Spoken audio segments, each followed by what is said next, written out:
All right, welcome to Above the Noise. Believe it or not, we are in July. Oof, holy smokes. That flew by. I hope you guys are all having a great summer and enjoying the 4th, 250 years. Congrats, America. It's great. What are we doing today, Cole? Something a little different. Yeah, we're bringing in an incredible new addition to the team over here at Varsity. Corbin is our new intern. Yeah, summer intern. Summer intern, fresh off some college action. Yeah. Ready to dive into the real estate community, learn more about it, and we're just gonna bring him in and he's gonna interview us. Corbin, come on in. Happy to be here, guys. Love it. We're happy that you're here too. Corbin's just gonna fire questions at us. We have no idea what he's gonna ask us, but we're excited to hear. Yeah, it's kind of fair game. Corbin's obviously a sponge. He's learning as much as he can in his few short months here this summer. And so we gave him the reins, which is a scary thing to do as business owners, but we're really excited to see what he throws at us here. So let's jump into it. All right off the bat, if you guys could go back to your first year in real estate, what advice would you give yourself? Stay patient. Yeah, stay patient. Stay patient. Oh, man. Stay patient. Keep showing up. Keep putting in the work, even if there's nothing to do. I remember walking the halls at the Hassan Company with 0 clients, and I wanted to make sure I was there 5 days a week. Yeah, I would say something similar. Just be around it, be a real estate agent, be in it. So many people have just jumped into it and they don't do anything. They just expect the business to flow to them. But if you're out there seeking it, truly wanting to learn and help people, then the business starts flowing. Sweet. All right, what is a lesson you learned from a client or colleague that stuck with you through the years? I'll start with that one. I actually have clients right now that are teaching me something that I've experienced with other clients throughout the years, but they are just exemplary at it, and that is showing appreciation for those that are working for you and with you. And they're just doing such a great job communicating their appreciation to me, and it makes me obviously feel great about the job that I'm doing for them, and it makes me want to even do a better job for them. So showing appreciation to those that are around you and you're working with and you're doing life with is huge. Yeah. I think the other thing to note is that I learned very early on is that we have our client relationships, which are incredibly important, but just as important are our broker to broker relationships, and really tending to those relationships, building strong bonds with other real estate brokers, building mutual respect, working in a manner that you earn someone's respect, and really showing up on behalf of the other broker as well, really adds a lot of not only joy to the work because it's collaborative, but also really greases the wheels for a ton of success for your clients down the road. Thank you. How has the Central Oregon market changed since you guys started? What year did you start? 2013. I was 2012. Yeah. I mean, it's changed a lot. Yeah. I mean, there's been different ebbs and flows every year, every market, right? About every year there's something different. But I mean, when we started, the average or the median sales price was probably somewhere around 250. Oh, maybe. I don't know. Throwing out some random number. I mean, it was really low compared to, darn near about 800,000 right now in 2026. So, I mean, that's obviously massively different.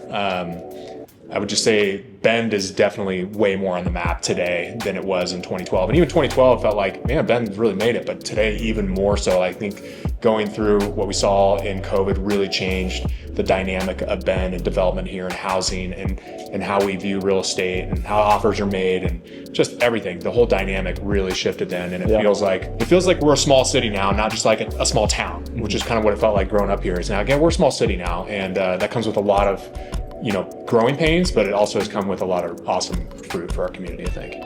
Yeah. At the end of the day, the market's going to be what the market is. It's obviously shifted a lot since we started in the business, but more so that's a reflection of the community and how the community's changed over the years. Awesome. What would you guys say that has been the most rewarding part of your career so far? I think working in real estate gives you this incredible opportunity to really quickly be hands-on and embedded in the city that you live in, whether that's in Central Oregon or whether you're a real estate agent in any other community. It really quickly sort of weaves you into the fabric of your city through the people that you get to serve, and it expedites that process at a really quick clip, and it brings just a ton of reward and joy to feel that much more invested in somewhere that you call home. And it takes time to grow into calling somewhere home, and I think our profession really does help expedite that process in a really rewarding way. Yeah, I had similar thoughts in my head about being a connector, which is something we've talked about before. Like, you need a good plumber,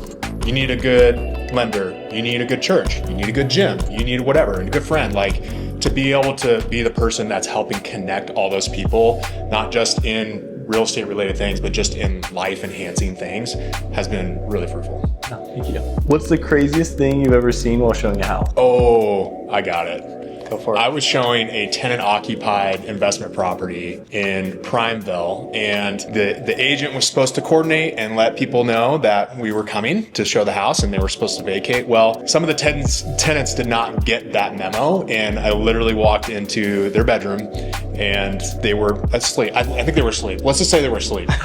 You know, and we got there about as fast as you possibly could. If someone like me were to get into real estate today, where should you start? You should start as an intern at Varsity Real Estate. Good starting point. Yeah. I mean, I so believe in the power of surrounding yourself with people that you respect, that are willing to pour into you, and that you can go provide some value for. Obviously, we started as a real estate team. Sam and I have both been on separate real estate teams, which were incredibly valuable to like us growing in the business. And I think that you have the opportunity to really expedite the process of learning the business if you can get your hands on as many deals and a part of as many clients as possible. And the quickest way to do that is to go be a part of a group or a team that can help provide that for you.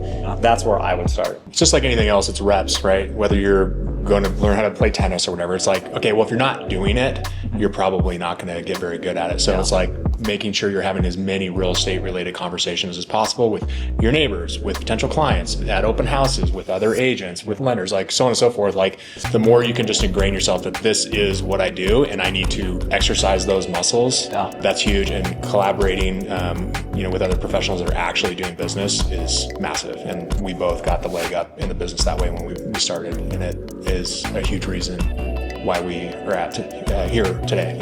Where do you see the future of real estate going with like technology and AI advancing? Ooh, that's a good question. We've been doing this 14 years, not forever, but a long enough time to see different people, different trends come up and people say, oh, this is going to absolutely change the real estate industry. Different things on technology, different things on how we're compensated, so on and so forth. And at the end of the day, like business has continued as usual. Yes, there's minor changes here to make and different types of practices, but all in all, it's like it comes down to we are a service-based industry and people rely on us for our expertise and helping them get through one of the most difficult transactions that they'll ever do, most important transactions that they'll ever do. So I don't see that going away. I think people want the human element of a real estate agent, a trusted advisor through the process. However, AI is absolutely going to change the game and already is changing the game in ways that we operate our businesses and the way that we can market properties and our efficiencies as a company and as real estate agents. So that is definitely going to continue to change, I believe. But I think people still want authenticity and they want a real human when it comes to what do I do with this $500,000, $1 million, $2 million purchase, right? It's a very big decision. And I think for the consumer, their experience has shifted over the years. I mean, there was a time, before Sam and I's time where, real estate agents had an MLS sheet for all the houses that were available in their community, and they were sort of the gatekeepers of that information. Well, that's clearly no longer the case. With the internet, really, and even more enhanced AI capabilities, that sounds stupid. Like with the internet, and search optimization and everything that is available to the consumer, they have just as much access to homes that are coming to market as we do. And for the most part, to be frank, just as much information about any given property that's public. And that's not where our value lies anymore as real estate brokers. But where our value does lie is in that human-to-human connection where we can actually work as a guide or a Sherpa with feelings to help our clients achieve their goals and make smart decisions for their families, for their investments, etc. You look 5 years into the future, where's Varsity at? What does it look like? What's going on? How many agents? How big is your team? I think pound for pound, it's going to be and in some ways it already is, but it will continue to be the best boutique brokerage in Bend.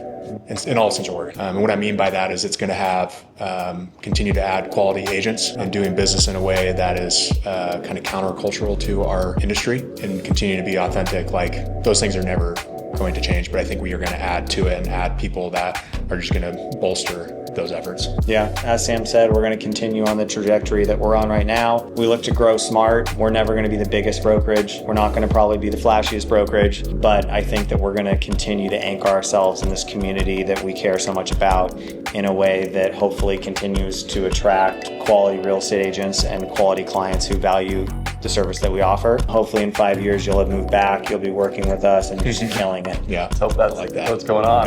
Yeah. Okay, we're flipping this whole thing on its head and we're gonna ask Corbin questions now because we just thought of this great idea. So what was your preconceived notion or your perception of who Varsity Real Estate was as a company when you first stepped foot in the office the first day, and how has that changed and morphed over time over the past month that we've been working together? I would say my preconceived notion was that it was a smaller boutique brokerage. That I knew that Bend was just like had a high volume realtors. There's a lot going on, and I think the more that I've been here and the more that I've been involved, I think I've been able to see just the authenticity, but also that like there's some heavy hitters here. Like there's a lot going on, and there's a lot of production getting. Yeah. Okay, give me the good and the bad and the ugly, because you're watching us for a month now doing real estate. What is the worst part in your mind about being a real estate agent, and what's the best part? I would say just like, I think it'd be really hard to just like basically go from like turning your brain off, like going from like home to work, like flipping, like how do you like flip that switch of like, okay, I'm home and now I'm at work, and then it's also like kind of just being available all the time. I think that sounds hard, but that's just what I've seen. I don't know how you guys do that, but I would say that's definitely one of the hardest parts about being an agent. Yeah, you're expected to be always be available and always be on. And doing 2 open houses on Saturday. Yeah, that'll be fun. Yeah, excited for that. Cool. I think kind of like what you were touching on earlier, Cole, was that you're really just involved in the community. And it's like part of networking could be going out to coffee with a client, or going out to we went to Thump and like just met someone, and it's like things like that, socializing for a living. Yeah. Can't be that way. Yeah, that is part of it. Yeah. It's just tough if you're more introverted. Yeah, I mean, at the end of the day too, I thrive a lot more in a one-on-one setting than I do in like a massive group setting. So, if you're not just this big personality extrovert, you can still thrive by, really having solid one-on-one connections with the people that you serve and that you're connected with in the community. Yeah, that's great.